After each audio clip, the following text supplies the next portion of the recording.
All right, ladies and gentlemen, welcome to what we're doing, Stop Cop City. This is a national day of action by Community Movement Builders, the National Division. If you're unfamiliar with what Community Movement Builders is, it's an organization here in Detroit held down by brothers like Yusef Shakur, Kwazi Akwamu, and many others, Sherry Smith, and organizing. Piper Carter of Detroit is Different. I am Kari Frazier of the Detroit is Different podcast network. And today we're doing a lunch counter stream in. Thank you for joining us. We're going to inform you a lot about what's happening in Cop City, what that is, how it's impacting people, how it's impacting community. So I'm going to give you some talking points and some ideas. We're going to talk a whole lot about the militarization of the police because militarizing police has been looked at as a solution to a lot of the police brutality in and around our country, which we definitely do not agree with, support, or even think that it's a good idea. And we're going to give you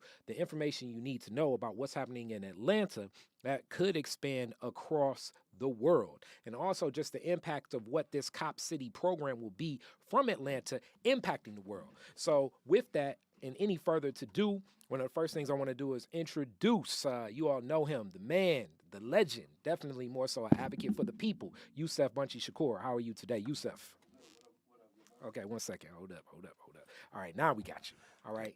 Everybody hear me? Yeah, Oh, yeah, we in sound effect. good. What Yes, up, though, sir. good brother? Yes, everything is cool, man. Everything is cool. So, Cop City, what connected you to what's happening there, and why are we supporting this, and more so putting our energy and efforts of getting people from Detroit and even beyond our Detroit network to know about this and make sure we take the fight to them.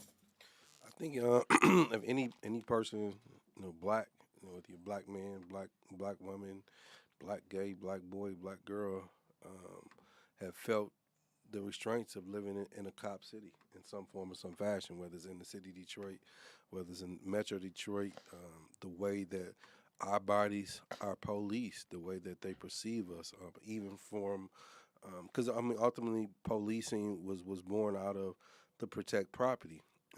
Who was property in this country as human beings? Hmm. Black folks, right? Yeah. And that continued to transition. And so, even to the point when you go on shopping and people just looking at you side eye, wearing, are you going to steal something? And it's not even the police per se. It's just it's cultivated. So I mean, I have a hoodie on, right? And we know what Trayvon Martin was killed from wearing a hoodie and the perception of what that entailed. Hmm. Not even by a cop, right? For what they call a wannabe cop and Yeah. stuff. So this is uh, permeates through the American culture, and that American culture is continuing to overly police black bodies, Yeah. but it functions through this social disease of continuing to perpetuate us as criminals. Just yesterday, when I was at the barber shop, there was a shooting that took place sometime recently. I don't watch the news. It's just I'm there and it was on, and not Rumblings, but damn, what's that suburb? Like on 10 Mile and Gratiot, Roseville, in Hmm. Roseville. Yeah. 14 year old kid took a gun to the school and I guess shot somebody, right? And they in their further their investigation, it was a 19-year-old kid, young black male, provided this guy the gun. For those who are, that's not debatable. What he shouldn't have provided the person with the gun, but the way the officer came on to describe this person, the language that they used of dehumanizing him, this act as if he was born as a criminal, as he was born as a savage. Like um, it just sets the stage, and we see this so often. The way that they attach stigmas, racial stigmas, of undermining, so it justifies policing. So, Ayanna Jones. I mean, the great debate in the black community as a result of the actions of her father, being involved in petty criminal, as if that was the justification for the police to come bust through their doors in the Yeah. middle of the night and just open up fire and shooting, and Iona Jones' body gets killed. Like we're debating her father's behavior versus the behavior of the police. Very much so. And with that, let me give some raw information and some raw data on Cop City. You guys can follow and read along with me. What is Cop City?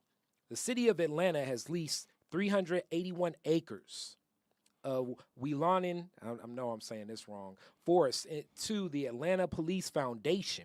So first off, this is not even the police department. This is not non-government entity, as they say, NGO, non-government organization that supports police officers.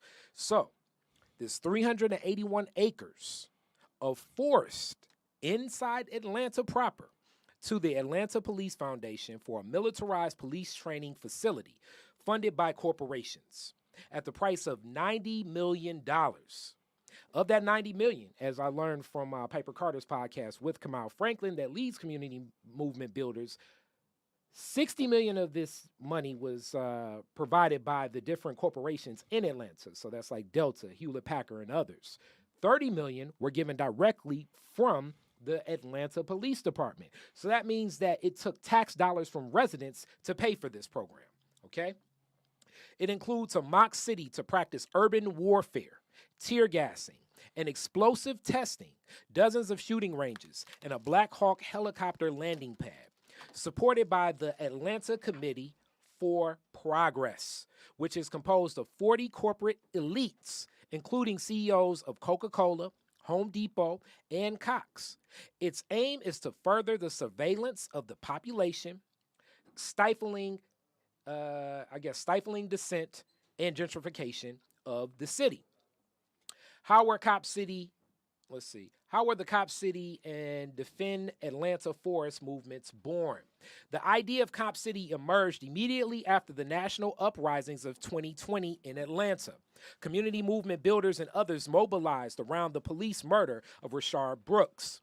While we were calling for divesting from the police community control over public safety and investing in alternatives that enhance public safety, the corporate establishment and political black misleadership of the city of Atlanta started planning a $90 million, $60 million from corporations, 30 from the city, complex to demonstrate their commitment to police to develop a tactical site that could stop mass movements and continue the harassment of black, poor, and working class communities.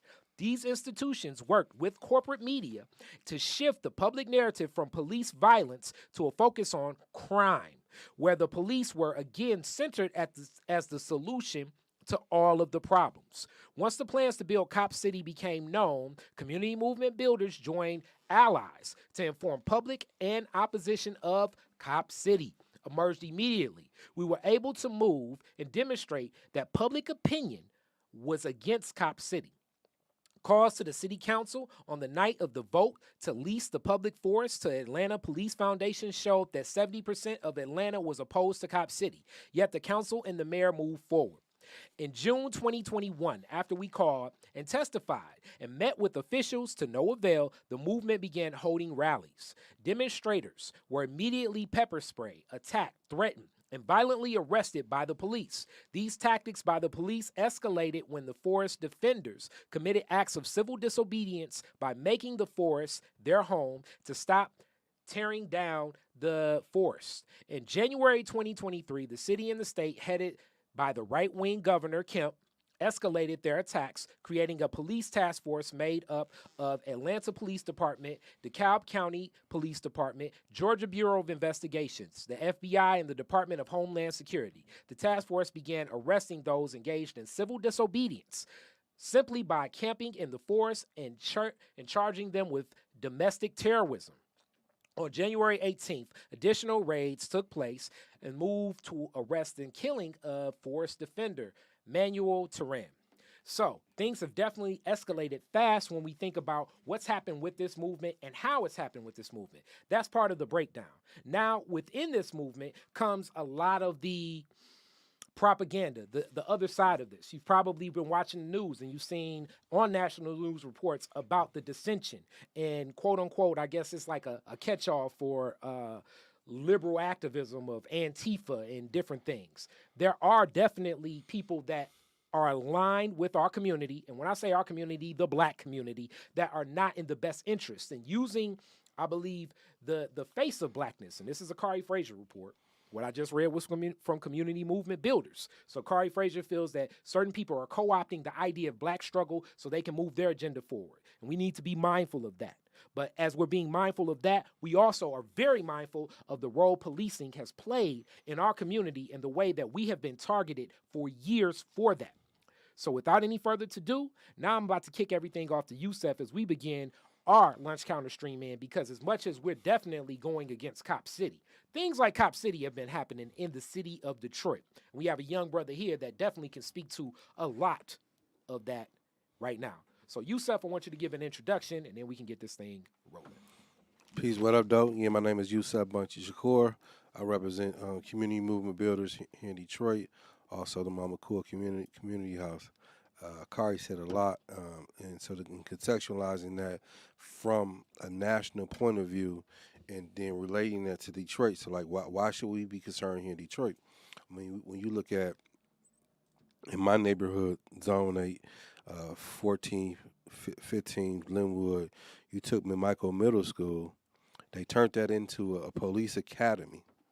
And most people are like, oh, well, why? What's the problem? The problem is, one, they never knocked on none of our doors. They never got any input from the community. Two, the community is no longer is no more safer than supposedly it could be. I mean, in my argument, I think it's less safer because of the disinvestment, the detachment from the community. Again, community becomes safer by investing in the community. Community becomes safer by listening and understanding the needs of the community, not imposing things. But also before they did that, those who are old enough to remember, right on McGraw and Grand River used to be the Olympia Stadium.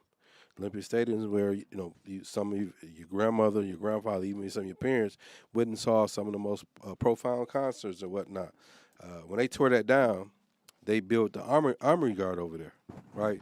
And one of the things that we tend to forget in the whole contextualization of black bodies, one of our things that we've always exercised has been our ability to resist at every facet, every level.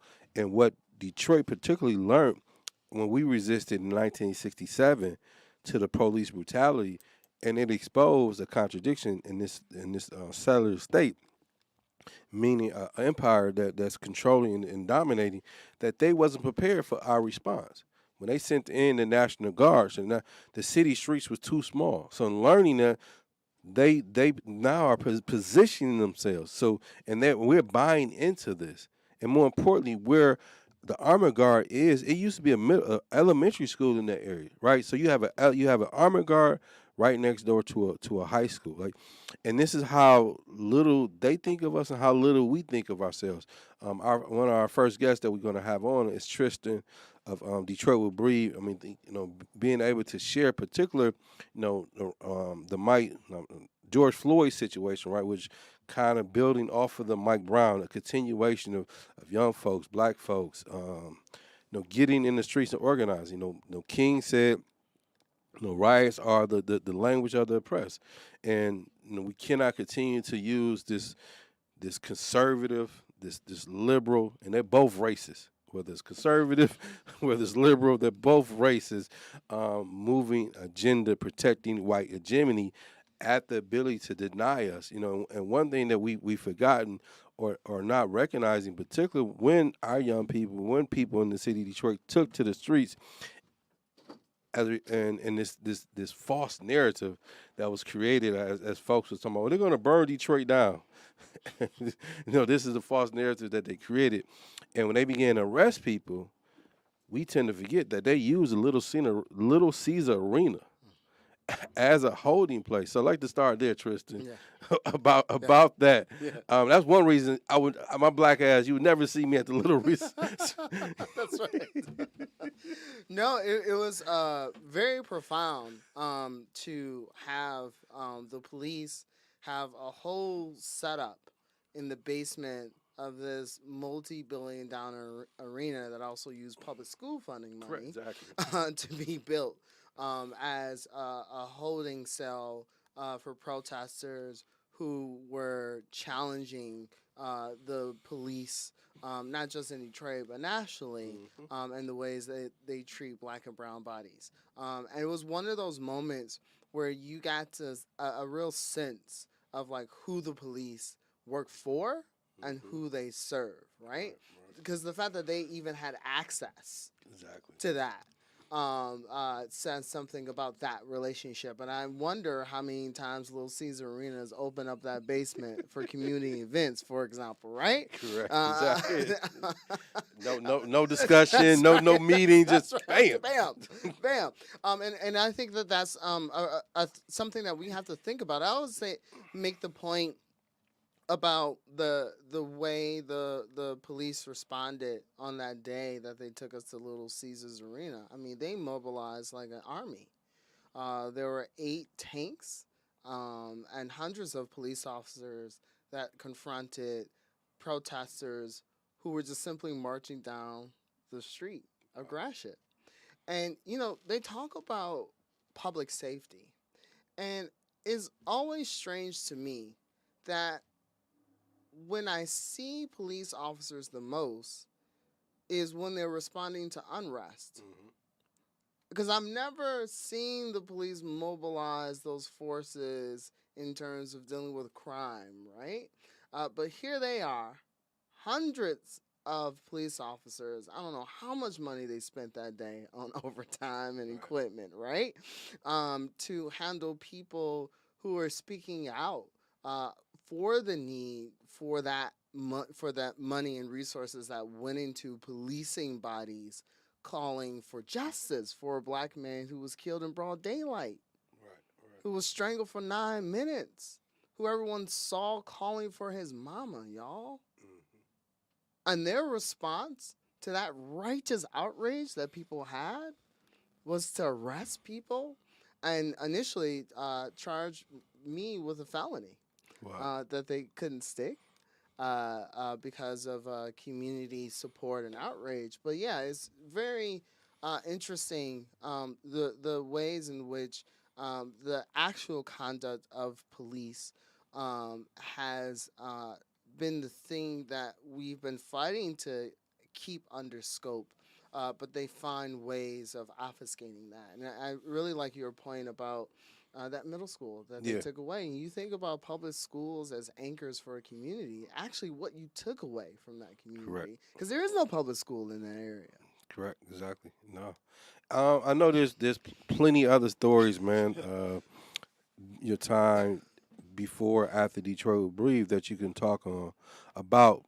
What I would like for you to do is, because again, what get missed in organizing and protesting and activism is if our communities were safe, then what's the need for Detroit We Will Breathe? Yeah, that's right. Can you answer that question from contextualize that? Yeah, and I think that's a really good question. And I think what I've seen as an activist and a lifelong Detroiter, right, is every public school I went to is closed. Wow.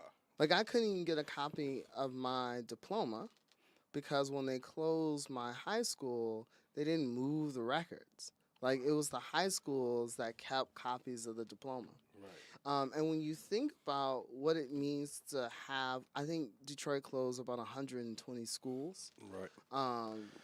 You not only have like centers for community taken away, but you also have jobs taken away too, right? You have stability, like literally the anchor for neighborhoods are taken away and nothing replaced it, right?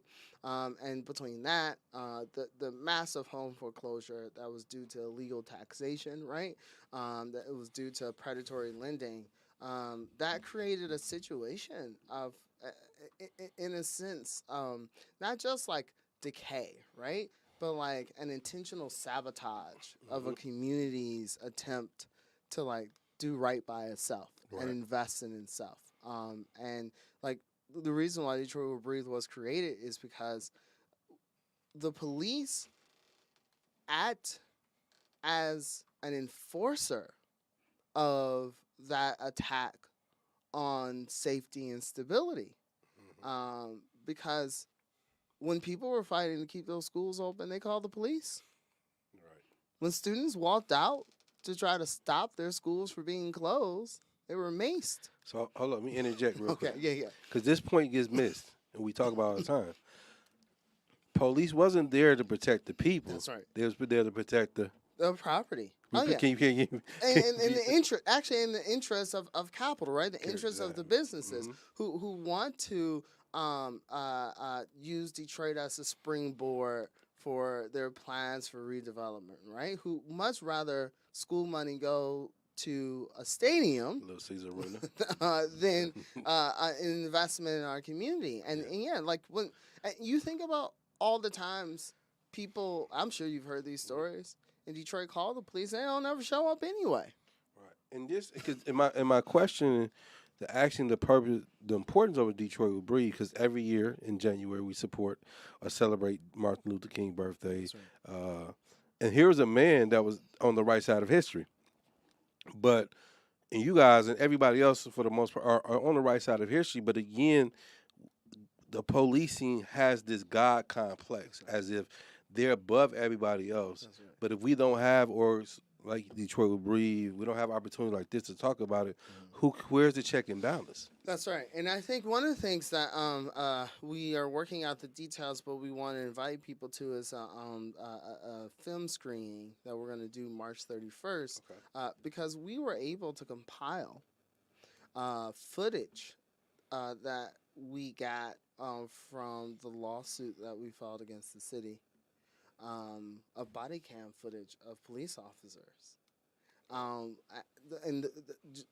Brutalizing protesters and celebrating, Like your niece and the kid, and the headlock. Yeah, no, they were celebrating it. People were excited that they got to like beat somebody up, or one person was like, "Oh yeah, I emptied a whole can of mace in their face," like, and that I think is important to put out there, because to date the city of Detroit has not taken responsibility. Save the judgment settlement, but they haven't seriously like disciplined any of the officers who were involved in those incidents. In fact, Nakia, who was put in what did they call it? They said it wasn't a neck hold; it was a 2-point restrainer or something. Right. Chokehold. Chokehold. No, they were like, it's not a chokehold; it's a 2-point restraint. It's different. Like, you got to look at how it was. It's like, they tried to like make themselves above reproach, right? And resist and obfuscate the attempt to bring to light like people's experiences and people's attempt to hold them accountable. Right. And what's the punk that was the chief at the time? Craig. Oh, Chief Craig, James Craig, Hollywood Craig. Right, exactly, Hollywood. And he's on road off in the sunset, trying to run for the governor office.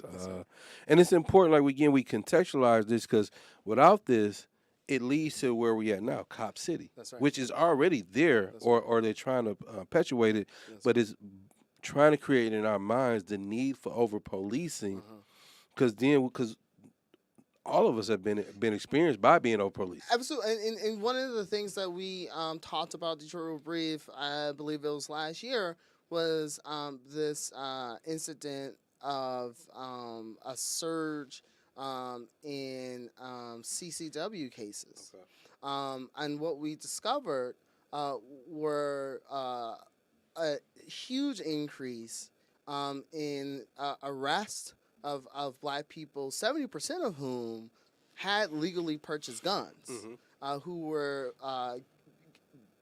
facing felony charges for a technical, like, legal procedure in terms of like how you're supposed to properly carry a gun. And so when they talk about gun violence, and they're saying, like in Detroit, they were like, "Oh, we confiscated all of these guns." Well, these guns were confiscated by people, many of whom were just driving, minding their own business. Right. Or some instances walking down the street. And again, 70% of these guns were legally purchased. And in fact, the Wayne County had actually stopped giving out, because of the pandemic, CCW. So you couldn't even get papers. And so what we found was that the city was using unfortunate incidents of like gun violence and pairing that with look at all these guns we confiscated. That's why we need more policing, without being able to show that the guns that they confiscated like weren't even part of any crime. Right. Like there's actually no like that's not arresting a bunch of black people for simply having a gun, which in the state of Michigan, that's what people do. Correct. And we know white people have guns. Absolutely. But I've never heard of a scenario where masses of white people, they in Oxford, they can even go on mass shooting sprees and they still don't get pulled over randomly to be checked to see whether or not they have their CCW. You hear me? That's the anti-blackness. That's right. Yeah. But in Detroit, oh, absolutely. We can't even have guns. That's our legal right. So with that, can we step back a little bit and put as we contextualize this, Hakeem Littleton. Yeah. Again, when we talk about Cop City as a policy in Detroit, because we get fall up under the impression because it's a black city, there's a lot of black officers. You know, it's not as bad as New York, or it's not as bad as such and such, right? But we see what happened in Memphis. That's another conversation. But again, there was a Cop City scenario already. The way the police had come to Hakeem Block. Absolutely. So can you break that down? Yeah, you know, one of the things that I think is something that we just have to recognize. We say it, but I don't know if we really appreciate it. How under attack black and brown bodies are on a daily basis. Right. And so if you're a black person, particularly if you're a young black man, but you're a black woman too. Hakeem Littleton. When you see the police, you know a possibility of your death is getting the shit beat out. That's you. right. That's right. Either or. that is an actual possibility of this interaction. And so for Hakeem Littleton, what was so tragic about it is not only the aggressive way that the police showed up on his block, but he was with AR-15s and yeah, it was about 7 or 8 of them rolled deep. They ain't like no sirens, no nothing. And what was so funny is like Hakeem Littleton wasn't even the person they was looking for. But can you repeat that, please? Can you repeat that? Yes, Hakeem Littleton was not even the person that they were looking for. Wow. But they came looking for a fight. Right. And then people get surprised when people have a reaction to defend themselves. Right. What's the Second Amendment or the right to bear arms? That's right, absolutely. Yeah. Okay. No. Again, white people can shoot up a whole grocery store of black people. Right. And they still find a way to give them a candy bar. Or South Carolina. That's right, the church. That's what I'm saying. Like they figure out a way. They took him to Burger King, right? Yeah. That's right. That's right. And I do have this question. So when you hear about things like Cop City, and thanks for coming in and giving some context for Detroit too. What's your take on this? Because this becomes like something bigger too. It becomes like a training facility against like God knows what can happen.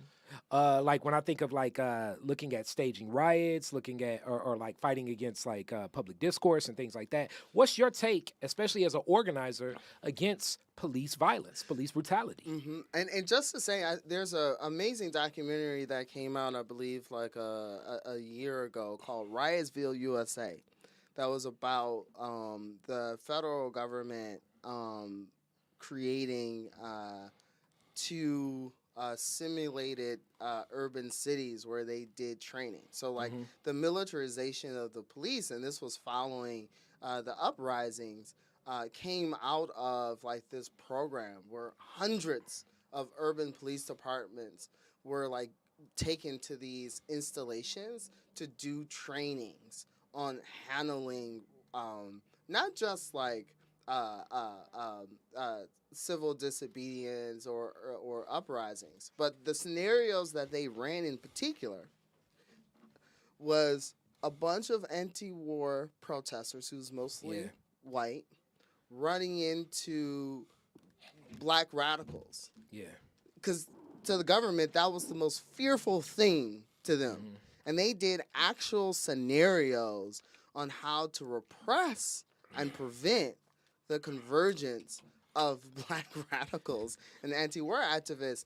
And that was in the late 60s. And there's no reason, given our experience in 2020, nationally, seeing how the police reacted to protests, that these camps aren't camps where they are preparing for those future scenarios.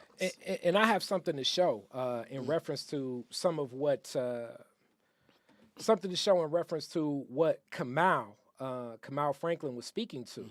And some of these images that you guys are going to see are images that I took when I was in Atlanta during that time of so much against when Rashard was murdered by the police officers.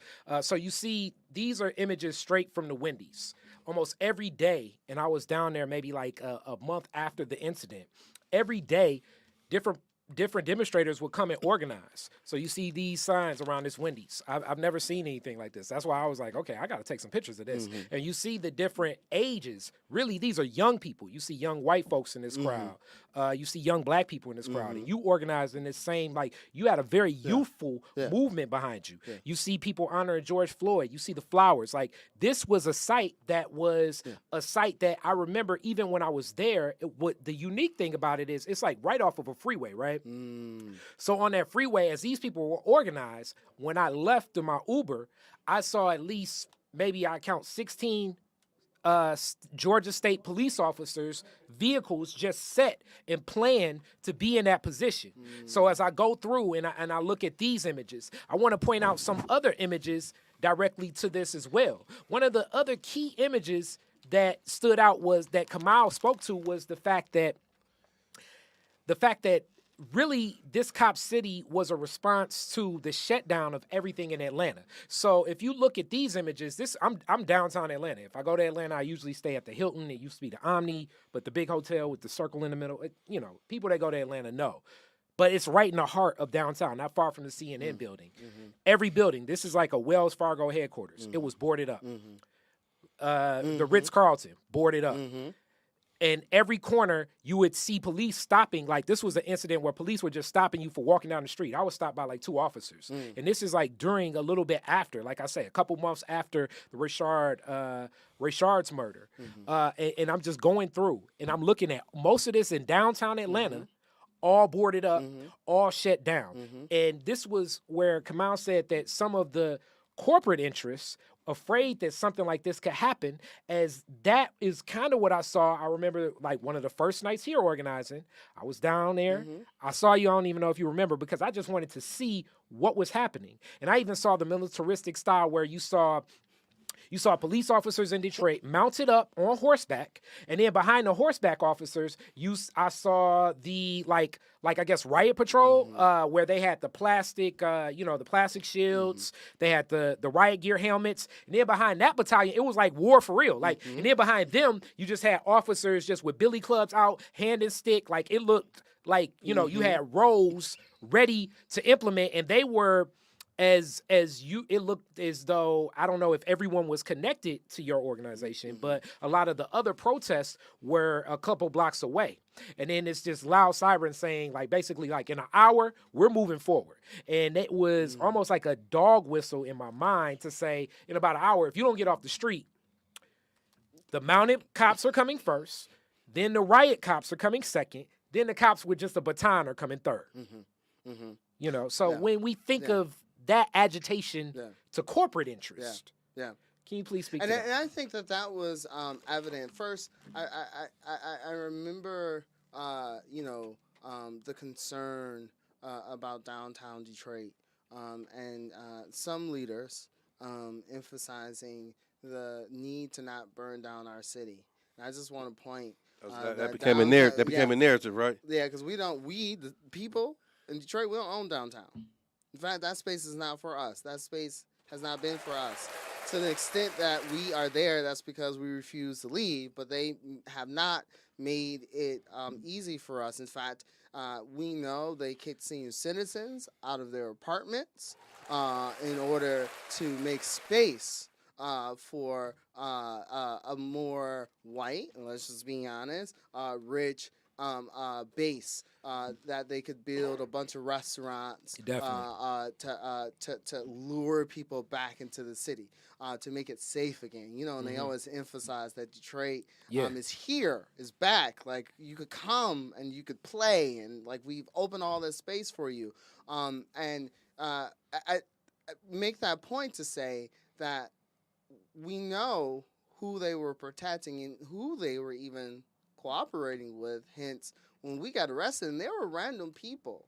When we got arrested, walking down Gratiot, when we broke the curfew, when we challenged that racist curfew, who got arrested, who were just simply on the street, who were just simply present. And I also want to speak to, there was also, it felt like a group of, for lack of a better term, I'm gonna just name it. It seemed like it was like a Kyle Rittenhouse type of vibe down there as well, meaning that it was some non-Detroiters that were not white allies, but just looking to be dissentful and cause destruction as like this is something to do that had no purpose, that were not aligned with our mission. And I think that same thing is happening sometimes with Cop City. It was very well aware that so many of the officers that were destructing what was happening in Minneapolis after the murder of George Floyd. But we have to be mindful that everyone walking with us, even if they have on a red, black, and green shirt, they can even be black folks, are not aligned in that mission, because the mission is not necessarily to burn things down.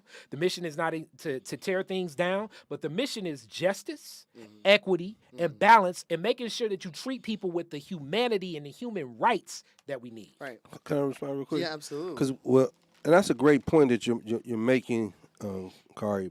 But also, what we have to look beyond, because there are folks who are politically immature, but then there's actual folks who have been set up to be agitators, to come in, to dress in a red, black, and green, to come in, to with an afro, come in, anarchists, and because it's so easy to take on the characteristic of a protester, activist, and whatnot.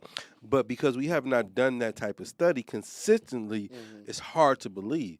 But because ultimately what it does, it makes a Tristan job harder. It makes a Yusef job harder as folks who are committed, but also more importantly, it creates a narrative to undermine a Detroit will breathe, to now for when Hollywood Craig will come and try to paint you guys as a terrorist organization. But more importantly, what get missed in that conversation, because in creating that false narrative of Detroit will breathe was coming to burn up Detroit, they allured gang members to create infighting.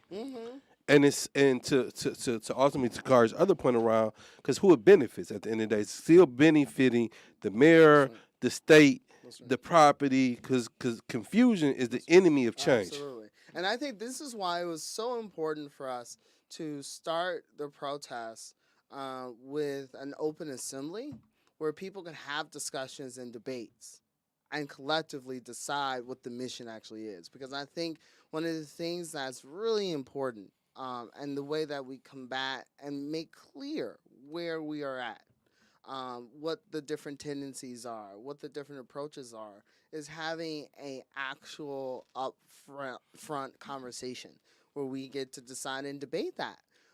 Because otherwise, not only do we create kind of siloed experiences in a collective space, but we don't get to, I like the term you use, political immaturity. Like we don't get to connect the people who don't know what they're doing or trying to find the best way. And listen, I'm not a person who's preaching peace. Like my job is not to like keep Nike's store safe. Like that ain't it. But we want to be strategic in our actions, and people are trying to figure out what to do with their outrage. Mind you, people who are under attack for simply gathering. Yes, and Yusef's point about some of the dissension, because this is this is definitely America. America is a violent place. Like, I mean, the history of everything in America, and when we think about change and dissension, and most of this is moved through violence. So when we say warfare, the lynchings of black bodies was a public event. very much so. I mean, That's Cop City, right? Right, that's Just right. Cop City. It's like, yeah. Damn. So when we think about like how things move, it's still not necessarily a goal, but we need to understand where things align, and it definitely is an arc of political education. But we also need to make sure that the community is aware, and that's where this lunch counter stream-in comes into play. And even now, one of the things that we're talking about that's being proposed through, I believe, through Fred Durrall's office in the city of Detroit. And the mayor looks to be already funding, I think, about $10 million to this program, where it'll be $700,000 given to different community groups that want to play a role as shot stoppers instead of shot spotter. The program that, shout out to Tawana Honeycomb Petty and so many others, said that this is not a technology that can identify who fired this pistol. And now we're going to look for more vigilante justice, more confusion, I believe, in our community, where more people will be stepping in with the ideology of policing instead of looking at crime. As we know, crime is a symptom of the sick social conditions placed upon especially communities of black and brown people. It is not necessarily people born into criminalities, but when we put people in the position of like, okay, here's about $700,000 to find some people to lock up. I mean, you're going to create the same cyclical problem of privatized prisons. And many of these problems, we have problems with looking at people as criminals. I see them as my neighbors, my brothers and my sisters that need help, not people that need to be locked up and taken away. Who in fact not only have been simply abandoned, but who have been robbed, sometimes of their homes, of their schools, of their whole communities. Again, senior citizens being kicked out of their buildings in downtown Detroit for speculative development. Neighborhood schools closed. So you can have a school system that is less funded and resources can be used to build stadiums. Yeah. You have like overtaxation to the amount of $600 million. Where tens of thousands of people have lost their homes, sometimes those intergenerational homes that were the beacon of sanctuary for people, all gone, taken away. And so we have to talk about that violence, right? Like, let's talk about that crime. Like, and how do we lock those criminals up? And then furthermore, it's like this goes into like what creates the quote unquote reason for crime. I mean, when we look at the generations of things, like, I mean, it's kind of like three brothers from different generations. When Yusef was starting schools, they were taking away the rec centers and all of the art programs and things like that. Yeah. By the time I was starting schools, they were closing schools, and then they basically got to closing schools for you. So then we wonder, hey, why are these young people out here doing crazy stuff? It's like, what are they going to do? We're not providing them the resources. It's like, it's preventative instead of reactionary. Yeah. We're reactionary and we're responding, and we're turning all of us, especially young brothers, into being criminals because we're looking at them through that lens. I don't go into the black community with fear. I don't need an AR-15 to go buy a bottle of water or to go get some gas. It's unfortunate when things happen that can be violent, but even understanding how to unpack how violence happens in communities like ours is not as predatory as I believe a lot of people are making this out to be. The real predator becomes the police. In fact, and they have a death count to prove how deadly they are. In fact, in 2020, they killed more people than they did in the history that they recorded it, I believe, since 1999, right? Like, so we actually know, like, we have the statistics for how deadly the police are. And it's not just black and brown people that they kill, but they kill us disproportionately, right?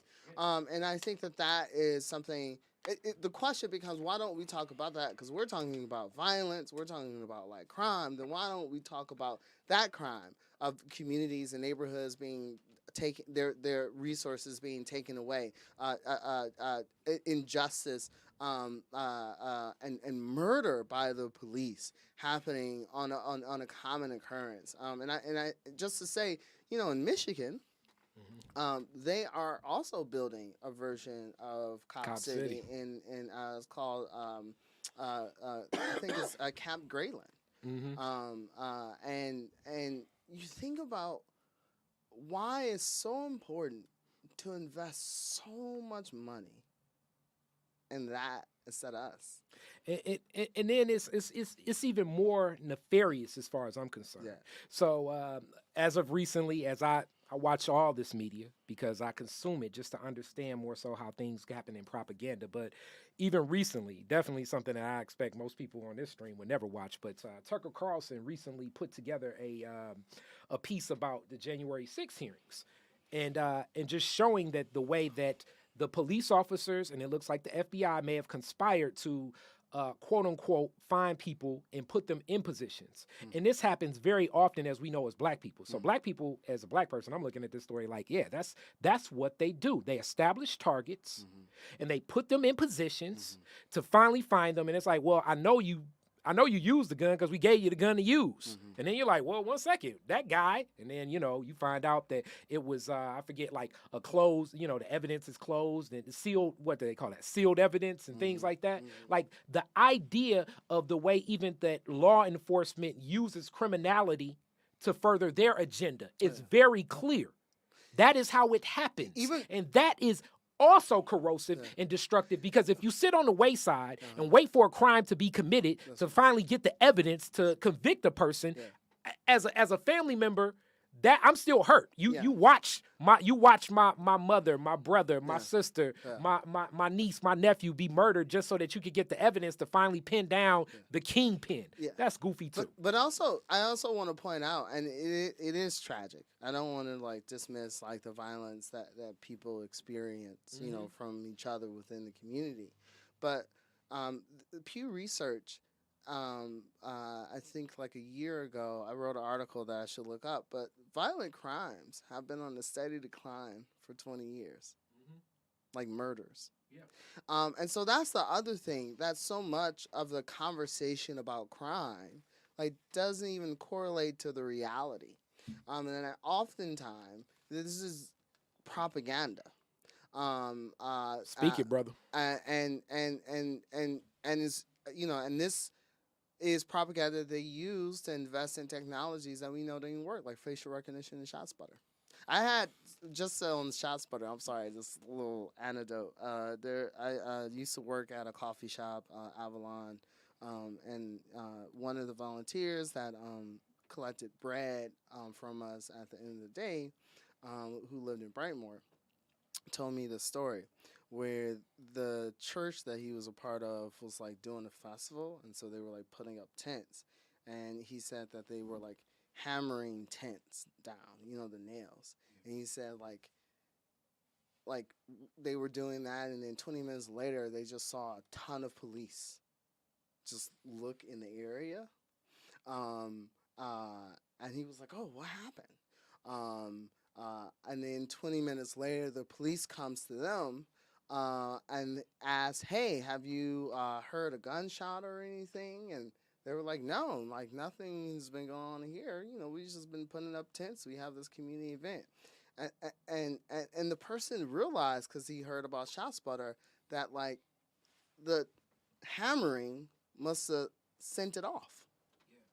And so like when they talk about, like the need, right? And he said they came like ready. Like they didn't come to discuss or figure out what was going on. They came to like do harm, do business. Just like when they approached Hakeem Littleton, they came to hurt, right? Just like you saw them when they were responding to the protesters, to people who were putting flowers where someone died, right? They're ready like to go, that is what they're trying to justify. And those are the real crimes that they're talking about preparing themselves for. Because the other crimes, we know how to prevent them. And even this violence, yeah, it's true. But again, we wouldn't talk about gun violence. I've never heard of the concept of a bunch of white people being arrested for having firearms. And I mean, it goes deeper, especially when they hide behind the veil of things like technology. Oh yeah. So hiding behind the veil of technology is the belief is, well, it's technology. It's nobody's fault. It's intelligent design. It couldn't be. No, facial recognition has clearly been racist. Yeah. ShotSpotter, clearly racist. Yeah. When we think of the 2 times in the United States history Yeah. where bombs have been dropped in America, Oh yeah. that was in Oklahoma City, That's right. black folks, Black Wall Street, and then in Philadelphia for the MOVE movement. And then when we even think about what happened, I forget what the brother's name down there, and I think it was Dallas during some rebellions, where they brought in like a whole robot to go inside the building and kill the man. So it's like a lot of these new technologies of violence are tested on black folks.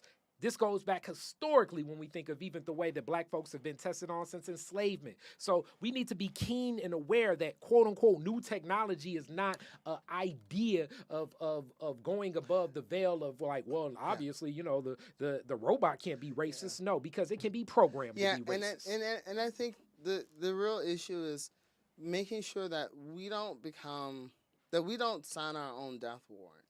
I think it's going to be very important that we resist these narratives and the efforts to have us criminalize our own people and to give justification and space like to these efforts and make it. I think that's going to be like really important that we not participate in our own demise.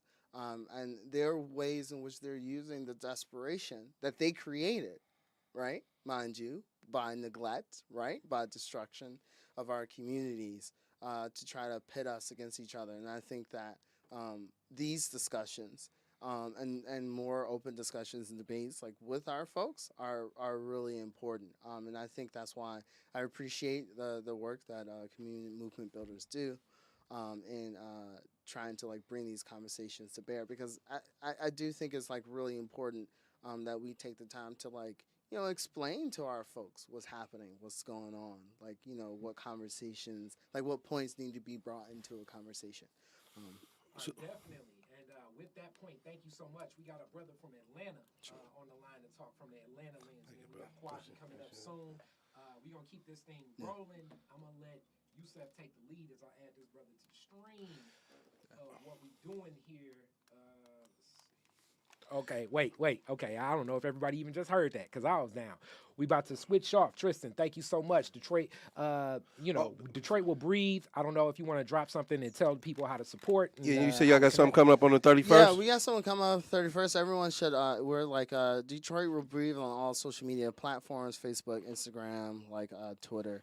March 31st, we're still figuring out the time, but it's going to be a film screening at Wayne State University about a documentary we created using footage of police officers brutalizing protesters.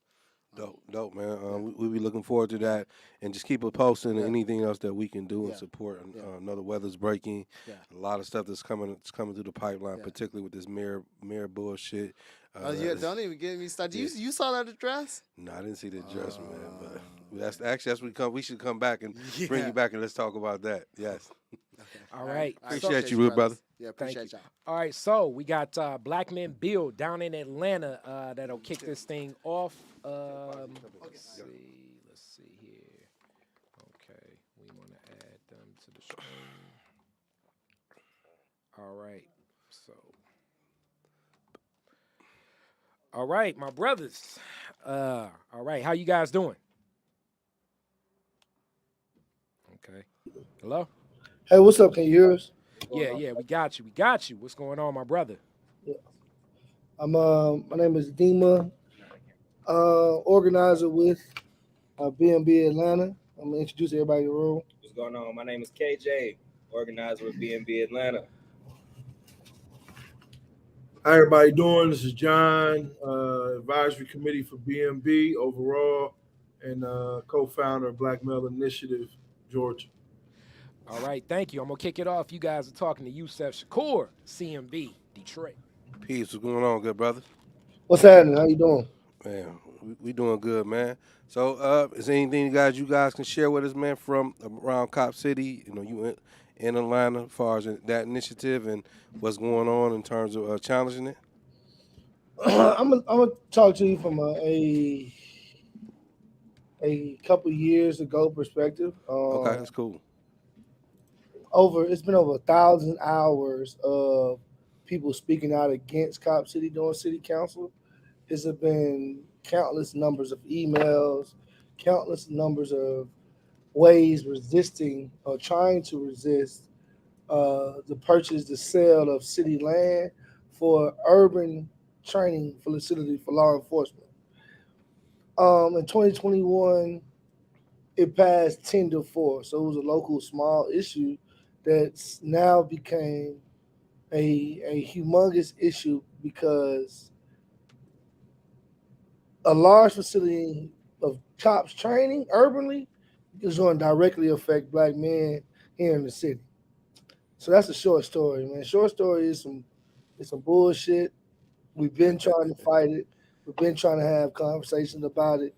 Local organizations and organizers been screaming out about the atrocities that's been taking place in Atlanta, and we're glad that is a national subject now. Sweet, sweet. Anybody else there got anything to add? Yeah, the two things I'd add to that is because of the recent activity with the 85 acres of forest land that they're planning to cut down in order to build Cop City, we've had a number of environmental activists who have participated in a range of engagements and activities. But what we're most concerned about is the fact that even if these activists are engaging in property destruction, that is vastly different than domestic terrorism. And so the fact that the Atlanta police, the Georgia Bureau of Investigation, the state troopers have all come together in this task force around the area of Cop City, and the fact that they have begun to give domestic terrorism charges to protesters and activists is deeply disturbing.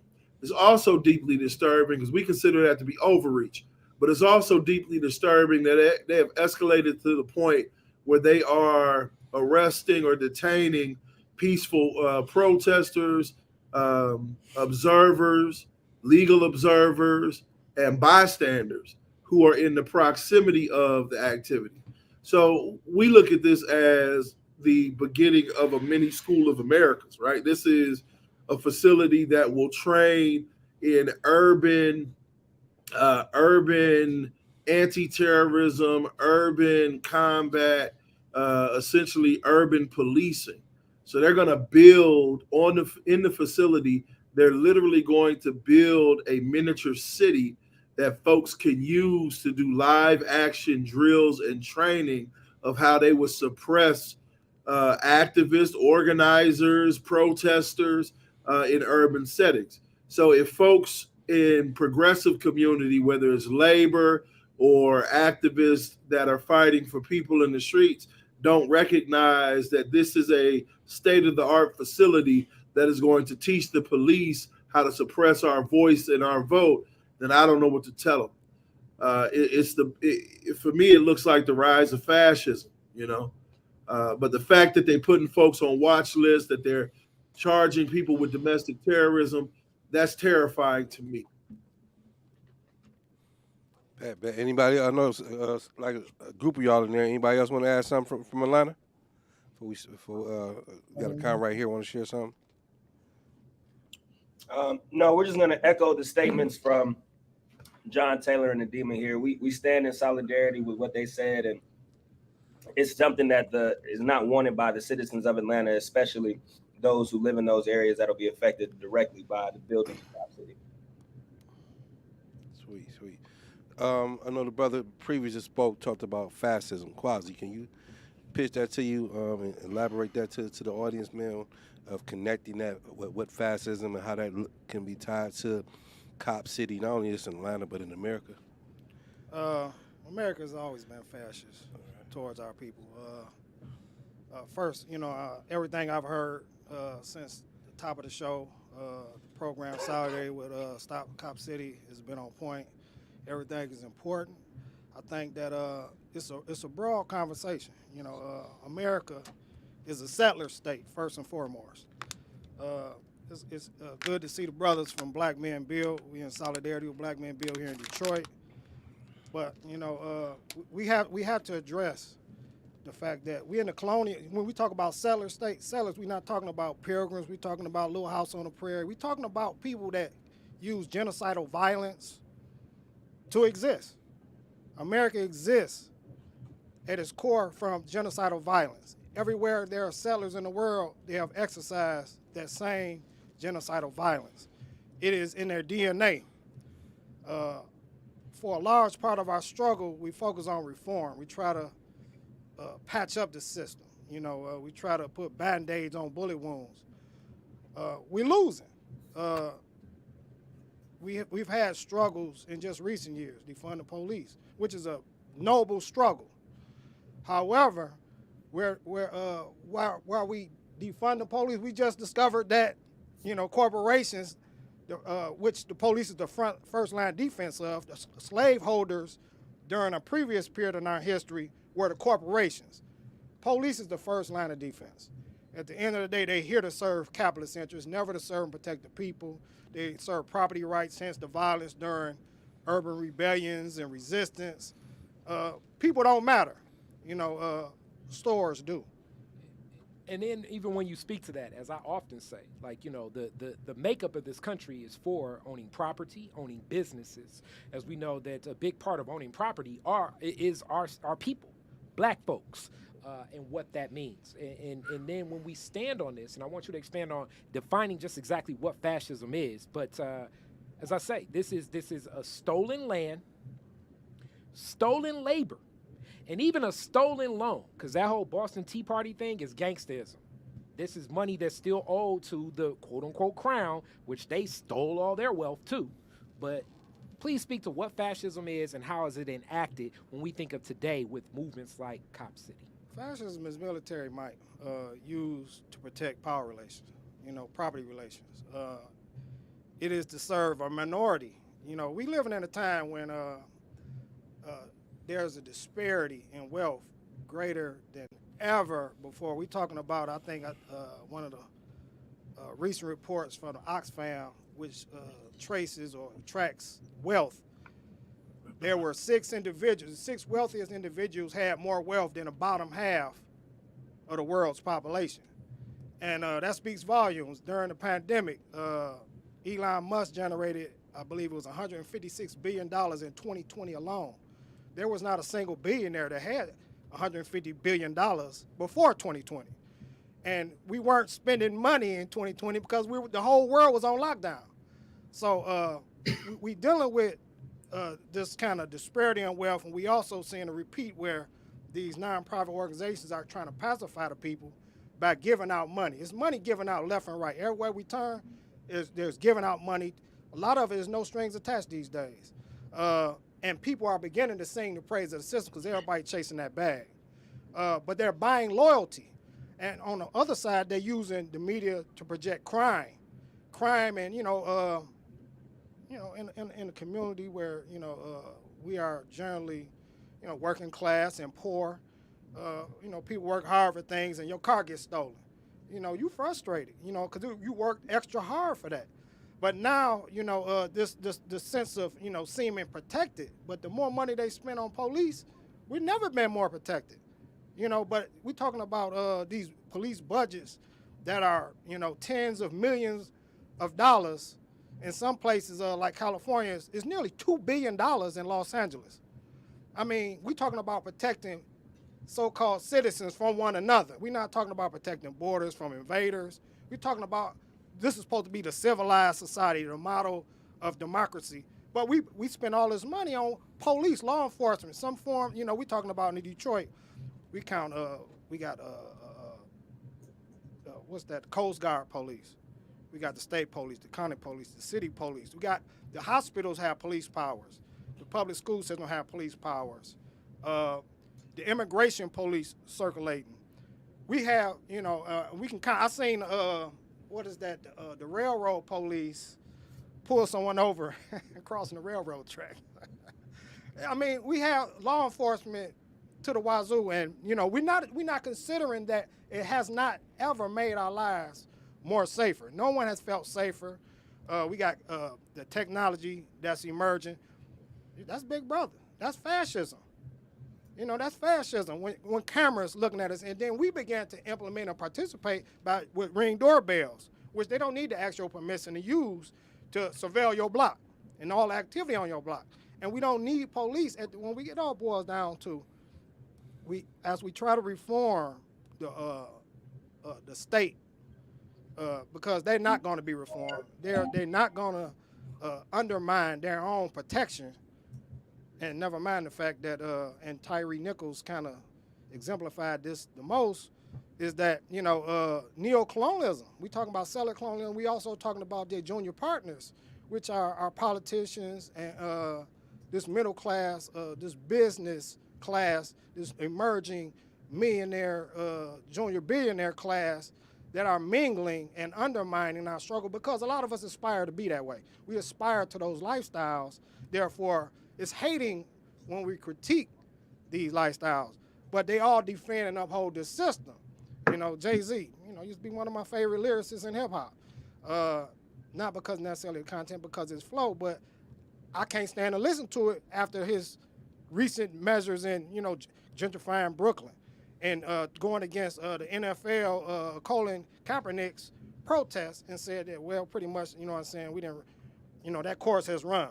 And therefore, we don't have to continue the boycott. We don't have to stand on principle anymore. Why? He got interest in these things. He got interest in gentrifying Brooklyn. He got interest in the NFL. He has an interest. And because some of us like these people, we kind of stay connected. They keep us tethered to the system. So my question is, what becomes the relationship between these corporate entities and things like Cop City existing? Please make that connection so that we can know, okay, because I hear Jay-Z, but what's Jay-Z's relationship to something like Cop City? They are. One thing we do know is that, like I say, people talk out both sides of their mouth. During some of the earlier protests, I forget which one. I don't know if it was for the Freddie Grays or the Mike Browns or any of the many protests we've been having over the years. Him and Beyonce allegedly, gave out money on one end to support the bailout protesters. Trayvon Martin was definitely something that I think Jay-Z co-produced a documentary on behalf of the family. He's given to the Trayvon Martin family, and I can speak directly to that because I remember seeing that and witnessing that. Right. And earlier than that, I could see around Ferguson organizing. I can't speak directly to everything, but something was spoke into in reference to that. Right, and right, he's done work around Meek Mill and mass incarceration, but this is double talk, and that's what we have to be clear on, because they have a vested interest in the preservation of the system, and that's what we're talking about.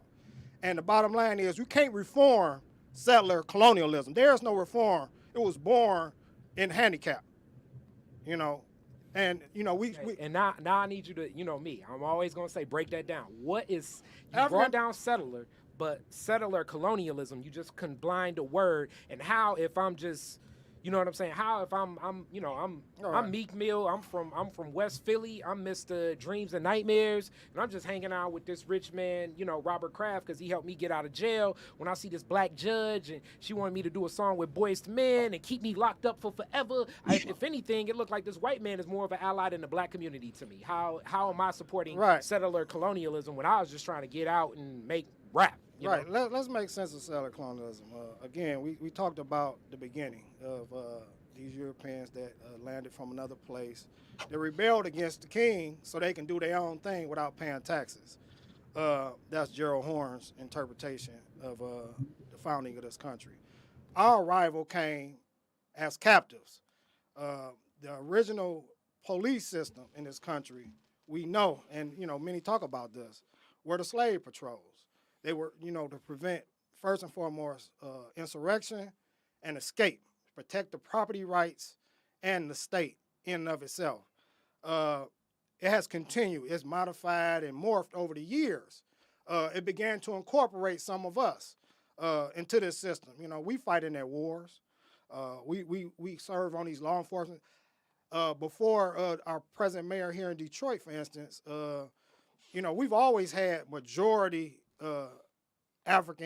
new African law enforcement officers. I grew up in a city where the mayor, the whole administration, I mean, was of African roots. currently have a black police chief. I can't remember a non-black police chief. Absolutely. My whole life. Never.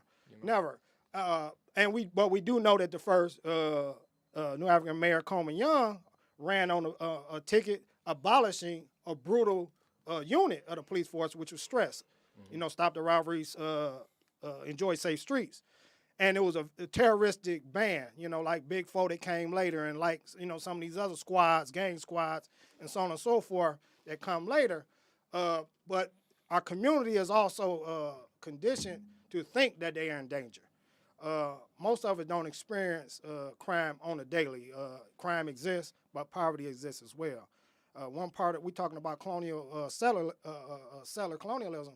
We're talking about a settler group, a population, that came here, displaced the indigenous population, committed genocide, enslaved another population as its seed capital to build itself up. We grew up side by side. We grew up in this land, but not of this land. Simultaneous to the emergence of Americans, there was a population emerging that would later become known as New Africans. We came up in the same place with two different perspectives in the world. We were struggling against the system the entire time we was here. It's only been probably in recent decades that we began to feel semi-part of this system as, affirmative action, some of the civil rights legislations that was pushed through the civil rights movement began to get enacted. But even in the 60s, you talked about the urban rebellion in 67 here in Detroit earlier, but we also talk, it's rebellions that happened across this land in the late 60s, early 70s. And there was major studies in how do we circumvent this in the future. I mean, the Kerner Commission report, I don't know how many people have read it or are familiar with it, but this was a report by a very conservative, even though I think they're two sides of the same coin, as Tristan and Yusef just spoke to. But like, if we're living in the theater of this America, but a very conservative legislator from Illinois that did a deep dive study and clearly equated that a lot of the quote unquote racial unrest that was it labeled then the colored people problem dealt directly with the inhumane and uncivilized conditions in which we were experiencing living as Black Americans, and more so just correlating the causation of these poor conditions tying right to the disparities, the criminality of it, the unrest of it, the mental illness, the health conditions. Like, many of the atrocities and traumas that we experience are designed. So hence, this even goes more into our resilience and our creativity, which I'm not even necessarily trying to speak so much into that, because we want to fight for the justice and the equity that is needed so that we can thrive and survive. Here's the thing that Quasi is basically putting the skirt on. So even when you use the word equity and justice, what does that mean in a country such as America, right? If we was fighting for freedom, we was fighting for liberation, which is totally different from equity and justice. So how do you obtain equity and justice when you clearly understand that this is a empire, right? And this is what he's talking about in terms of challenging the delusion that's created in our minds as Americans, right? And what we all know, all right, you say I'm American because I was born here, but I don't receive none of the benefits of being American. The fact all of us can share stories of being discriminated. Are you American, though? No, I'm not. I'm saying, and that's the point I'm trying and to... why aren't you? I'm not American because, again, one, historically, citizenship was imposed upon us, or the idea of citizenship. Citizens, again, when you look at a oppressed group of people, as you said in the previous with Tristan, that we're on stolen land. not only we on stolen land, we are a people that was stolen as well.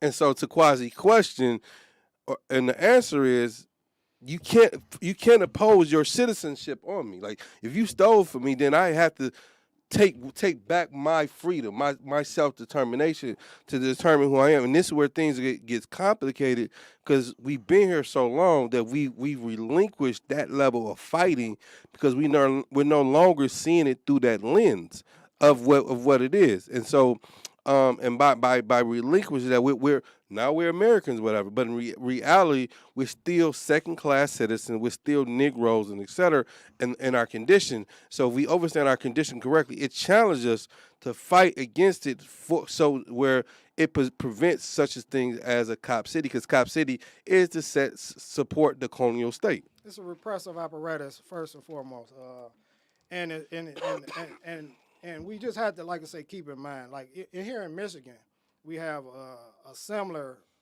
thing that's happening up in Grayling, Michigan. Grayling, Michigan already hosts the largest training center for the National Reserves. If we know anything about Detroit history, in 1943 we had a rebellion, in '67 rebellion. These two rebellions, unlike other cities, both of those brought out the National Reserve, the National Guard, to put down those rebellions. I mean, they brought military force to put down those rebellions. They're trying to expand, simultaneous to the development of Cop City down in Atlanta. They're trying to expand Camp Grayling by half, and we're talking about, I forget how many acres, how many thousands of acres that they're trying to develop. This is supposed to be for training of military capacity, and particularly emphasis in cyber war technologies. So let me here in the state of Michigan, and it's being rejected up north among settlers. So, and using the language of settlerism, colonialism, right? And what you just described of basically material, not material, but the militarism. How does that play into this? We've already talked about fascism, because these are high level language, but in reality they're being practiced in some form every day to maintain white hegemony. Some people say white supremacy. I choose to say white hegemony because it fits better, right? But they can't execute the high level of control and domination without having some form of military to support it, correct? What is colonialism? Colonialism, I mean, in its basic definition, is the domination of one nation by another nation, period. It is nothing less than the domination of one. There are two kinds of colonialism. There's a classic colonialism where the domination takes place merely for the exploitation and extraction of resources to be taken from the exploited and oppressed nation back home to the oppressor nation. But then you also have a settler colonialism where you have a settler population that sets up shop, moves in, claims the land as their own, and exploited and benefited from it in that territory. And we have examples of United States, of occupied Palestine, where you have the Zionist state of Israel. You have it in Australia. South Africa was a settler state under apartheid.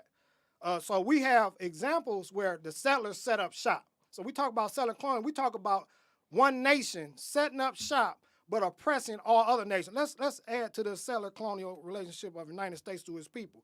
Puerto Rico is a colony of the United States. It's not, it's not a full state as it's in Commonwealth status, but they have an independent struggle for Puerto Rico. United States took Puerto Rico from Spain.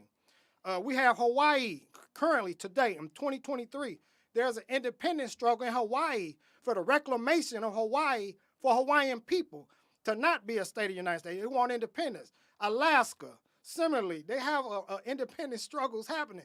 We're not seeing this on MSNBC. We're not seeing this on CNN. They're not talking about it in the mainstream media because they don't want us to know about these struggles, nor do they want us to look or view the United States through the colonial lens. We're probably more confused in terms of self-identification today more than ever in our history. A lot of us identify with America. We are entrenched. People work for the plants, for corporations. A lot of people work in civil service and government, whether it be the post office, teachers, so on and so forth, garbage collectors. We work for the utility companies, the cable companies. We are very entrenched, and our lifestyles are tied to the system. And it can be very upsetting to begin to introduce ideas and concepts to people who then kind of got their life figured out, kind of stable in some cases. All they can do is hope for is not getting pulled over by the wrong cop. And when I say cop, C-O-P, I refer to colonial occupation personnel.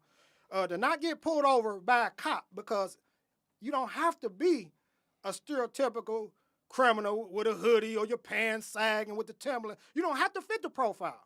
Henry Louis Gates was profiled at his home on the campus of Harvard, where he taught for many years, where he lived, where he should have been widely known, but he was profiled. I mean, so it can happen to anyone. And most of the people who we've organized protests around were not guilty of committing any crimes. Yeah, definitely. And then it's also like in these discussions, it get rich as us three definitely. Sometimes we're on the same page and off the same page. I want to give some information on Camp Grayling here in reference to what you spoke about. Camp Grayling is a joint maneuver training center in Grayling, Michigan, the largest National Guard's training facility in the United States of America. It comprises 148,000 acres of 4 seasons training lands, 337 square kilometers of restricted airspace, and up to 6,000 hertz spectrum available. So Camp Grayling supports the summer and winter Northern Strike joint exercises and National Guard Exportable Combat Training Center exercises. Camp Grayling provides premier facilities, including the Combined Arms Collective Training Facility, 2 impact areas for indirect fire and aerial weapon systems up to 500 pounds, and 3 live fire shoot houses. Specialized facilities include maneuver area training equipment, site for pooled equipment, multi-purpose range complex capable of armor, crew, served weapons, and combined live fire exercise, and an Army airfield with 2 5,000-foot runways. So, what you spoke about is definitely militarized. I mean, this is for the National Guard, for people to understand what the National Guard does and how it works. Look up the current developments that's happening right now. They're trying to get approval for expanding it twice the size that it currently exists. And it is the Northern Forest area that they're trying to expand. They're trying to double it in size. There is opposition. It hasn't been finalized, but we can be certain because the state kind of gets what it wants. It doesn't really listen to the people. You know, a lot of these public hearings are just routine, just to say they did it, because they don't really listen to the people. But we're talking about military capacity right here in our own backyard. All right. But part of that military capacity is the armed wing of the state. And who is the state? Is the colonial domination here domestically and internationally. Here's the thing: when we talk about like what is colonialism, what is imperialism, these are very highfalutin words that get throughout. But if you talk to the average person, when America goes invade Iraq, when America goes invade another country, first thing we say, they're going over for the resources. We know what this is. I mean, the average brother. We know that. I mean, but I'm saying this is the average conversation that's being said across the board, right? I mean, from the guy on the block, et cetera, because it's so obvious. My point is saying that that's imperialism. That's helping us understand what colonialism is, but because we don't. Our relationship to America in that way, you mean? Well, I'm just saying in terms, our relationship being here in the colony, we see what they do. We see the. Think of it like this. Think of United States as the big house, and the rest of the world as the plantation. We the house Negroes of the world. Right. We get the privileges. We get the scraps. Absolutely. We live a little bit better. Absolutely. Than the rest of them. And for that reason, and we complain a lot about how, just say, other African peoples, whether from the continent, the Caribbean, or wherever else in the diaspora, how they view, or how some of us get rubbed wrong when we encounter some. But we forget that we try to play both sides of the coin. enjoy the privileges of America, Yeah. but then want to be African when it's convenient. But part of that is the dual thought that W. Du Bois talked about, right? Me and trying to be African, Double yeah, consciousness. the double consciousness, right? But my point is, we have the intelligence to make the distinction to some degree of calling it a spade a spade. Oh, they're over there, and I'm saying they're identifying acts of colonialism. They identify acts of imperialism and capitalism. They're not calling that, but that's what they're describing, right? And so to Kari's point, and even us when we're breaking that down, hopefully folks can connect the dots. Africom. But here's the thing, to your point though, and I realized that when I went to Ghana, we benefit from having iPhones, not because they made them for us, but to your point, because there's so many of a luxury here in this country that is plenty for that we can get it. But when you go to a third world country, you see the that this is not a luxury for everybody. Everything that they have over here is shit that we had 20, 30, 40 years ago.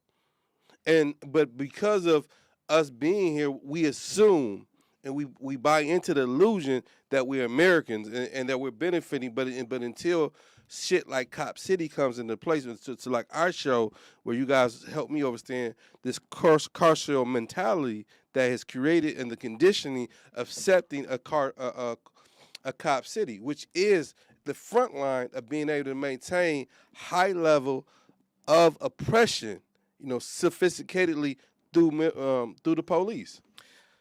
All right. Well, when we look at the expansion, Department of Natural Resources will accept public comment for a proposed Camp Grayling expansion. The Michigan Department of Natural Resources continue to accept public comment through Wednesday, February 8th. So that was yesterday, about the National Guard's proposed expansion.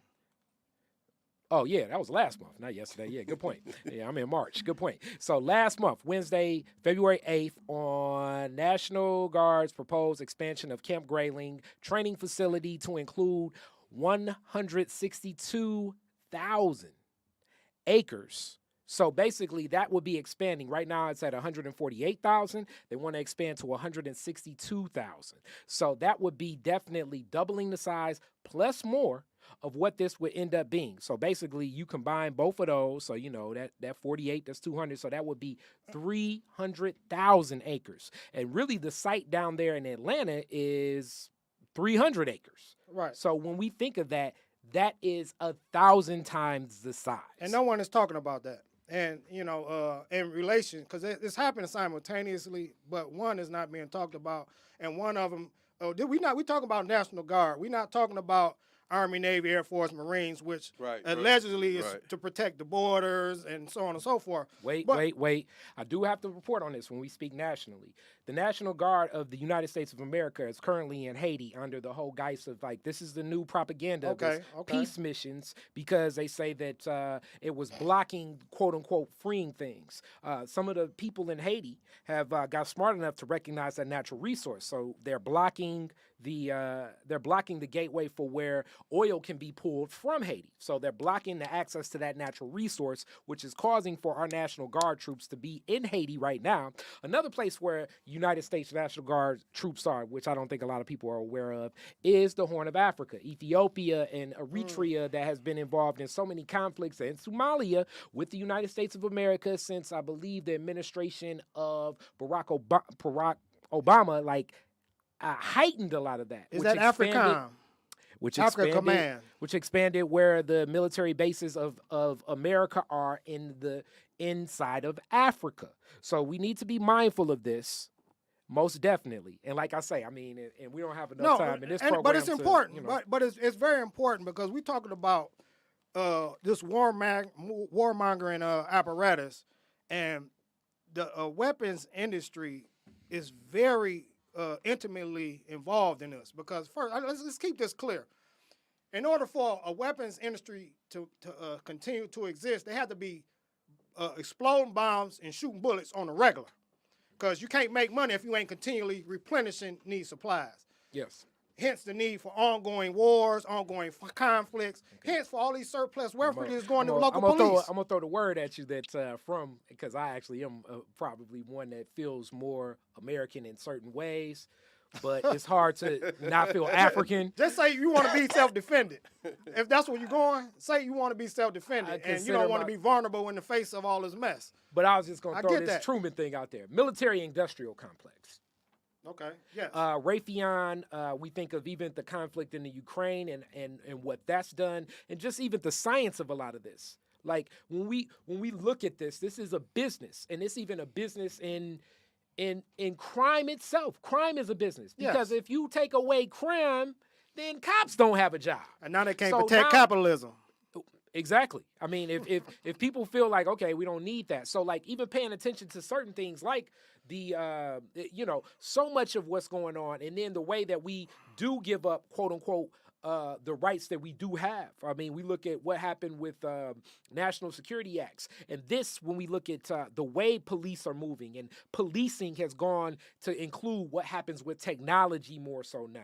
Like invasive forms of policing beyond just the quote unquote walking the beat. And let me say this. I believe that the best and most effective way to do this is to build relationships with the community.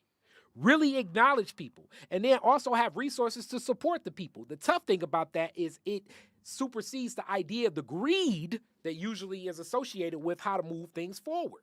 So involved in that, Yusuf, the question to you that I have is, in resolving this, and we know it's other interests at heart, as a people, more so than the teach-ins like this right now, how do we get on our trail? What needs to happen? What needs to change? What would you say are some of the steps that we can take to bring about that change? Because I do believe that the will of us can definitely overthrow the machine. I have a way to. Let me give you some time to reflect on that for a second. Listen, the city of Detroit is issuing an RFP, a request. They putting out for quotes for people to apply for crime prevention.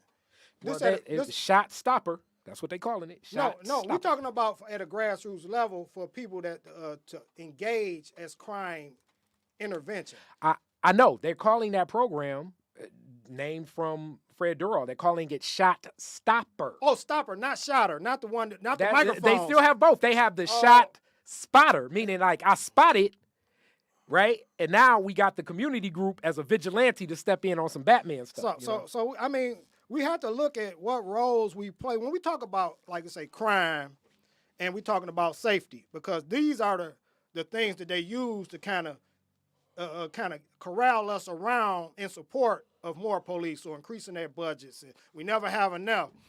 But now we're talking about ways. How do you?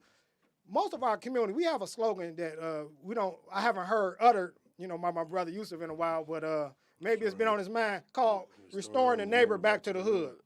And the premise of that is we have hoods because we don't have neighbors, meaning we live together, but we don't interact. We kind of live in our own little silos on the same block. We nod, we wave, but we don't have any substantive relationships with our neighbors. Our neighborhoods are vulnerable because our neighborhoods are fractured. Not because crime thrives in areas of weakness. Some of these suburban communities where have higher levels of what they call public safety or less crime, it isn't because they are better communities. Those communities know when there are strangers around. They know each other. They interact on the soccer clubs and all these bowling leagues and silly things. We don't do these things with one another. We need to build stronger communities first and foremost. We need to not give them any excuses to need to patrol in our neighborhoods. We create safer neighborhoods. We build neighborhoods and stop having hoods. And that just means just get to know your neighbor. Deepen your relationships with those on your block. Get involved in the day-to-day life of your community. It doesn't require an entire lot, but it does require you to step out of comfort zone. And then the other component to that is within that framework, that is the community grassroots work that we're reclaiming from a grassroots standpoint. This has nothing to do with grant money, nonprofit. This is just pure black folks taking our own lives into our own hand. But the problem within that dynamic that we've kind of hinted to is this dual consciousness, right? I work for a nonprofit. I have a nice vehicle. I have a mortgage on the house, et cetera, right? Who don't want to experience quality of life in America, right? And this is also tied to this illusion of Cop City. Who doesn't want that protected, right? But in reality, that we have to break away from that shit. I'm fully aware. Cop City cannot protect me. Cop City is a detriment to me as a person in America. And we have to be clear on that. And this is the point of calling to the carpet certain language, certain terms, settlerism, imperialism, capitalism. Like even many of us, like, what's wrong with capitalism? Like shit, if nothing wrong with capitalism, then what shit slavery was good. What is capitalism? You have to break down what is I mean, capitalism. it's an economic system that puts that puts people in competition with one another. absolutely, and it puts Profits over people. like water, right? This water bottle, you can go to water should be free, but because of capitalism, certain place you pay $1, you go to the fucking Shout out to Monica Lewis Patrick and them. if you go to the football game, you paying in $10, just for a bottle of water, right? Because this is what capitalism does. But at the root of it is that we have to resolve this internal contradiction, because to now this thing, what you call it, shotter. Well, it's like shot stopper. Okay, that's the shot coin stopper. That they're. Right. I just want to make sure I'm coining clear this. with the word. Right. We've been here before. In Chicago. The Guardian Angels historically in New York, with the red berets. Yeah, in that's- the '80s. I don't know if people remember that. All of that, yes. right? And none of that solves crime. But what it does, it creates this buffer system. My A comrade, wedge in the community. absolutely, my comrade always talks about in particular. Again, we know history, and we look at the Nixon era, who his objective was to undermine the Black Liberation Movement. Excuse me, this emergence of Black Power by Co-opting. co-opting it. So when you look at the different street gangs in Chicago, where they began to get money, right? And so now this is another way of pimping our struggle. It dilutes our ability to really fight for ourselves, because ultimately we know Dougie don't give a fuck about black people. And they didn't just co-opt them just to, have them under their thumb, but they used them against the struggle. They used them against the Black Panther groups, and they gave them money like they're giving out now that we don't question, because we poor, we broke. We need we need a little help. And, but we don't question. He said, it's one thing to take the money and, and understand your relationship and your position. But a lot of times we began to sing the praise of gentrification. We welcome these folks that come here that don't care about the community. When we talk about all these new these settlers returning to Detroit after they fled in '67, they're not bringing their children in most of these scenarios. You don't see children going to the schools with our children. You don't see young families. You see couples maybe, but you see these young groups of young, artistic creators, and they're not here in the same way that we're here. They're not experiencing Detroit the way we're experiencing Detroit. And so we're not understanding this dynamic. And we just kind of just blindly accepting it. I'm like, if your kids go to school with my kids and they dealing with the same struggles and y'all decide to get involved, that's a whole nother thing. You know what I'm saying? And I welcome that, because, we in this, and we've been in this. But the bottom line is we can't have these two societies in Detroit again, because that's what it was that led to '67 in the first place. And I mean, let me say this, though. Let me say this. I do think that there's a form historically of dissension that leads to gains, that leads to us being like the discomfort of others can be a power play for us. Now, when I say that, that definitely doesn't mean let's start throwing Molotov cocktails at people and things like that. But the awareness of it, because right now, the sad reality is that I believe that we as black people are starting to become more fearful of one another. We're seeing ourselves and seeing criminality. That's tragic too. Propaganda, man. The propaganda of a lot of this. All right, so again, going back to the word colonial, what the hell do you mean by propaganda? Break that down. Detroit is different. Let's do this. Okay, propaganda is basically when you take some information and you're using two things. You're either using outright lies, usually that's not it, but you're usually being very deceitful about how you present this information to incentivize a behavior behind a person. So that behavior can become fearful. So it can become like when we look at something like crime in the D. And then you turn on crime in the D and you're looking at it. Obviously, it's crime in the D. You're going It's to all see what's crime. labeled as quote unquote crime. We don't even define what those the boundaries of the D are. We don't define like when some of these things happen. But then you're just scrolling Instagram and you see, wow, you know, it's a 50-year-old man that gets ran up on with a gun just because he wants to, you know, walk across the street. People are stopping people with firearms to walk across the street. You didn't even have this idea incepted in your mind.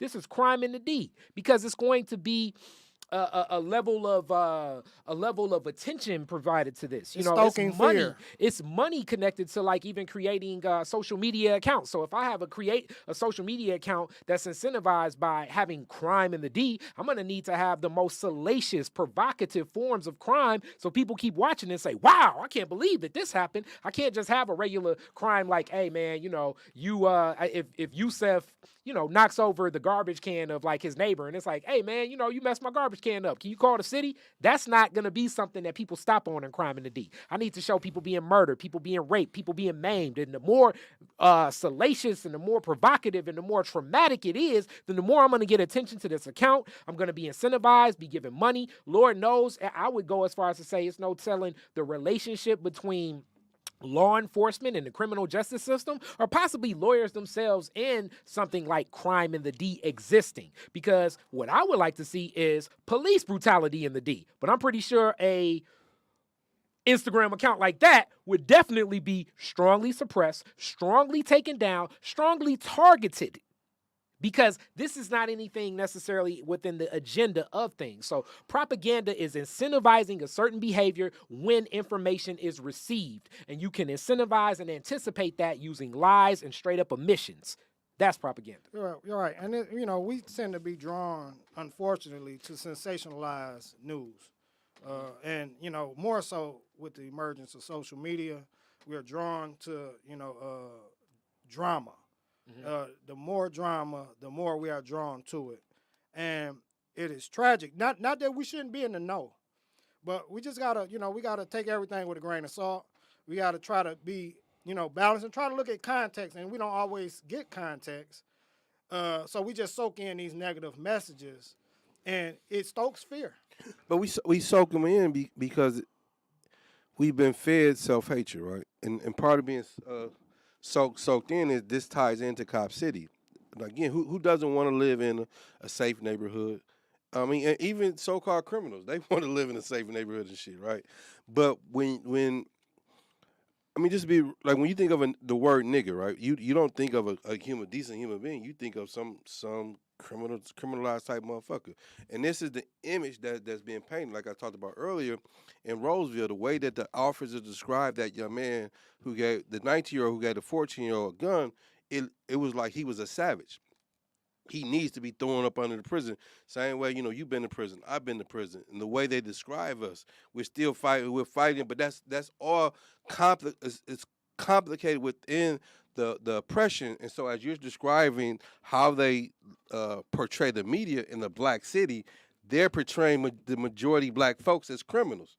And so why wouldn't you need a cop city to keep the criminals in check? And that's how they dupe us. Most definitely. As we get to a close, we're on like that 5-minute mark. We want to thank the people that tuned in and watched. I know more people will, you know, get this and share and watch. You definitely got a wealth of information about things connecting policing to the black community and even a larger historical landscape of that. We want to thank definitely Black Men Build in Atlanta for joining into this. We want to thank Tristan for stepping in. Detroit Will Breathe and the information they're doing. Me and Yusef, y'all already know we run together. And then also it's good for you all to healthy see that, you know, even as we gain understandings of one another and we get on the same page, it's still about the mission of black empowerment, our families, our community, stepping up and standing for ourselves. And Kwasi Akwamu definitely breaking everything down, giving a huge lens an understanding of the origins of this police state, how it's enacted, and how it comes to our community. So with that, I'm going to pass the ball to Kwasi as we wrap up as, you know, getting to this close. Yeah, I think that we really do have to look within ourselves and figure out what do we need for ourselves. If we need, like I say, public safety, we are our own public. How can we make each other safe? How can we feel comfortable around one another? In addition to just getting to know our neighbors, we need to create some kind of mutual aid situations because everybody on our block ain't doing so well. You know what I'm saying? And we need to know when and where we can assist one another, build good faith between one another. The answers to all our problems lie within ourselves. There is no problem before us that we cannot solve, but we must understand the problem. We must look inward because clearly the system doesn't, care much for us. Never has. Despite their, the negative, position that the state take towards our people, we are a colonized society. We are still here to do their labor. We're still here to legitimize them. One of the things that I've been recently pointing out to folks is that the United States government tend to always keep some Negro out front in their diplomatic corps. Wherever they're at in the international news, they manage to keep someone, whether it be Democrats in office or Republicans, they always keep a black face out there to kind of project this image of some kind of harmony, some kind of real legitimate democracy. And the world has a perception of us. And I think that we have to draw the line, between us and the settler state. We have to draw the line in where we stand because we can't play both sides of the fence. We just simply can't do it. And, we've been doing it and it's harming us. We got to figure out, do we want offended or we want freedom? You know what I'm saying? And we had to be clear on that. And, but it takes a lot of self-reflection and we got to, a lot of soul searching, but definitely we got to push back against everything the system is trying to do because we're going to be the victims of Cop City. We're going to be the targets of Cop City. And make no mistake about it. Like I say, we had these hordes of people that raided the Capitol January 6th of last year. And, it was a slap on the wrist. And we know good and well that they would have brought out, street sweepers and mowed us down. Had, we even been in the crowd 25%. So, we had to understand and be honest with our relationship to the society and, make better decisions politically as it relates to these decisions because they're trying to use us against ourselves. I got you. And closing us out with the last word, Yusef Munchie Shakur. Power to the people. Man, we got to fight against Cop City. And fighting against Cop City, we're exercising self-determination.